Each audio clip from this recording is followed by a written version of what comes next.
11장에 39절 40절 이 사람들이 다 믿음으로 말미암아 증거를 받았으나 약속을 받지 못했대요. 누가요? 구약의 성도들. 오늘 제목이 율법과 은혜법의 차이점에 대해서 우리 언급하고자 합니다. 그럼 무슨 얘기냐면 이 구약의 성도와 오늘날 이 신약 성도의 차이가 무엇이냐 여기에 대해서 우리가 함께 은혜 받고자 합니다. 그 히브리서는 무엇을 대조하고 있냐면 양의 피와 예수 그리스도의 피가 어떻게 다른가를 양의 피. 우리 구약에서는 이 구원이라는 것은 하나님과 우리가 만난다는 뜻이거든요. 서로 교제한다. 밀고 땡기는. 하나님 왜 이러십니까? 하는 밀고 땡기는 아버지와 자녀의 밀고 땡기는 그 관계가 이어진다 이거예요. 그죠? 그래서 그 구약에서는 하나님을 뵙는 방법이 딱 한 가지밖에 없었습니다. 제사. 그렇죠? 무슨 제사예요? 양에 죽여서 그 피로 말미암아 우리의 죄를 씻어야 하나님 앞에 나아갈 수 있다는 뜻이죠. 근데 이제 신약에 와서는 뭡니까? 예수 그리스도 양이 죽어서 다시 살아납니까? 못 살아나요. 그렇죠? 안 그렇습니까? 그래서 이 구약의 법은 행위의 법이라고 해요. 행위의 법. 잘하면 복 받고 못하면 벌 주는 거. 그렇죠? 내가 하나님께 순종하면 복 주고 불순종하면 벌 주는 거지요. 그래서 물론 이 순종이라는 것이 항상 구약 성도들도 그래요. 가다 끝에 가서 겨우 순종합니다. 대부분. 그렇죠? 하나님께서 막다른 길로 밀어붙여서 순종하게 하시는 거예요. 그러니까 억지로 하시는 거지 말하자면.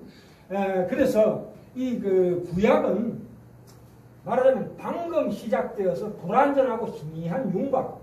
말하자면 계시가 이제 뚜렷하지 않고 희미하게 이제 시작한다 이거예요. 씨앗이다 이거예요. 구약은 믿음의 법의 씨앗이에요. 이제 신약이 와서 그게 완성되는데 예수 그리스도는 구약에 했던 양의 피로 말미암아 우리 죄 씻음 해주신 것은 물론이지만 그것을 더 차원 높게 하시고 그리고 다시 돌아가셨다가 다시 살아나셨어요. 부활이에요. 그렇죠? 이게 무슨 얘기입니까? 그래서 우리가 자 보세요. 이 믿음이란 것이 그 다니엘과 세 친구의 경우를 들어서 다니엘서 3장 6장에서 그 전번에 말씀드렸죠. 이 다니엘과 세 친구의 믿음이라는 것은 바로 이 행위의 법이에요. 이 사람들은 우상에 절하지 않았습니다. 그 당시에 이 대제국 바벨론에 포로로 끌려왔던 다니엘과 세 친구가 바벨론의 우상에 절하지 않았다 이거예요. 절하지 않았다는 건 뭐예요? 믿음의 표시예요. 그렇죠? 그는 믿음이 있었습니다. 믿음이 있었다고요. 어떤 믿음? 트러스트. 믿음은 두 가지가 있다고 그랬죠. 인간이 하는 트러스트라는 믿음이 있다고. 이 믿음을 가지고 있는 사람들이에요. 오늘 우리를 비춰봅시다. 우리도 이런 믿음을 가져야 돼요. 우상에 절대 하지 않겠다. 바로 그런 믿음이죠.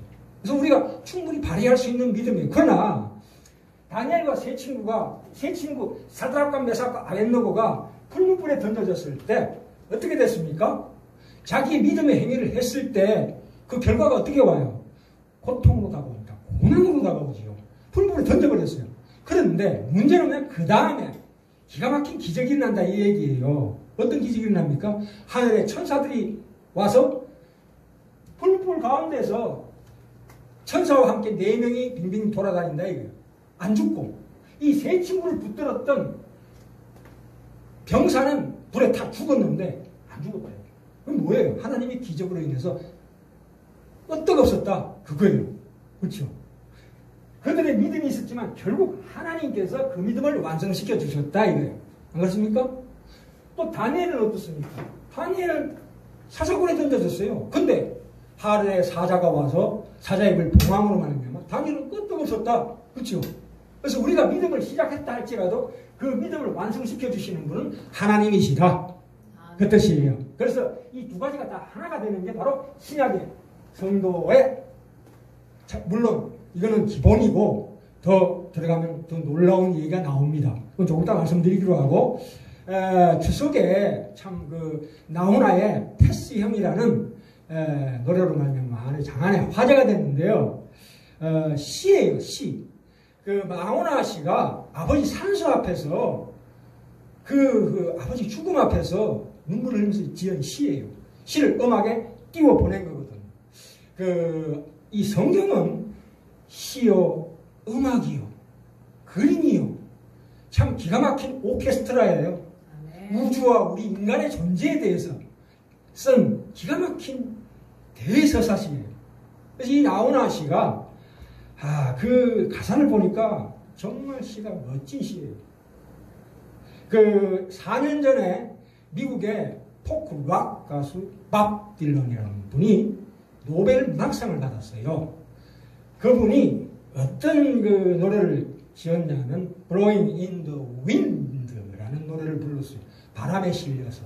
그와 유사하게 임재범 씨가 7년 전에 Send the Wind라는 곡을 또 발표했죠. 그거 이제 모방한 거죠, 말하자면. 마찬가지로 나훈아 씨도 아마도 밥 딜런을 참고하지 않았나 생각합니다. 여기 보시면 무슨 얘기가 나오냐면 밥 딜런이 지은 노래 중에 어머니 제 총을 바닥에 내려놓아 주세요. 이 반전시거든요. 반전. 전쟁을 반대하는 시. 물론 본인은 그런 의도를 가지고 있지 않았지만 더 깊은 뜻을 담고 있었지만 사람들이 그렇게 봤어요. 그래서 저는 더 이상 총을 쏠 수 없어요. 어둡고 그랄한 구름이 몰려오고 있어요. 전 마치 천국의 문을 두드리고 있는 듯한 느낌이 드네요. 야, 이 뭡니까? 그 현실의 그 고통 속에서 뭘 바라봅니까? 보이지 않는 하늘을 바라보는 그 애타는 심사를 담았습니다. 얼마나 참 좋은 시입니까? 그죠? 그래, 어제 며칠 전에 나훈아 씨도 나의 그 웃음 속에 더 큰 아픔을 담는다. 첫 소절이 그렇게 나옵니다. 거기다가 뭐라고 합니까? 오늘 이 참 고맙기는 하지만 내가 죽어도 오고야만은 내일이 두렵다. 이거 얼마나 그 구원에 대한 그 갈급한, 물론 본인은 그렇게 의식하지 않았지만 눈에 보이는 게 뭐냐 이거예요. 눈에 보이는 게 우리가 체험하고 경험하고 느끼는 이거 이상은 뭐가 있지 않겠나 하는 그런 기대를 담은 노래예요. 그죠? 여기서 테스 형이라는 것은 소크라테스 2500년 전에 그 그리스 철학자 이름이 아니고 사실은 아버지예요. 아버지에게 호소하는 거예요. 그래서 뭐라 그럽니까? 참 아버지 무덤 앞에 제비꽃이 피고 절곡화도 피었지만 눈물만 세월은 어찌합니까? 그래서 끝에 뭐라고 나옵니까? 아버지 천국은 있던가요? 이렇게 묻잖아요. 이거 얼마나 기가 막힌 시입니까? 그 단순한 트로트 가사에 이런 걸 집어넣었다는 게 참 대단한 겁니다. 정치적인 문제를 관두고 본인의 그 고통과 괴로움을 얼마나 담아내는 이 인생이란 건 말이죠. 시예요, 시. 욥기 12장에 보시면 어두운 가운데서 하나님은 어두운 가운데서 은밀한 것을 드러내신대요. 어두운 가운데서 이 세상의 고통과 슬픔과 그 속에서 진짜 중요한 것을 드러내십니다. 죽음의 그늘을 광명한 대로 나오게 하시며 빛없이 캄캄한 데를 드듬게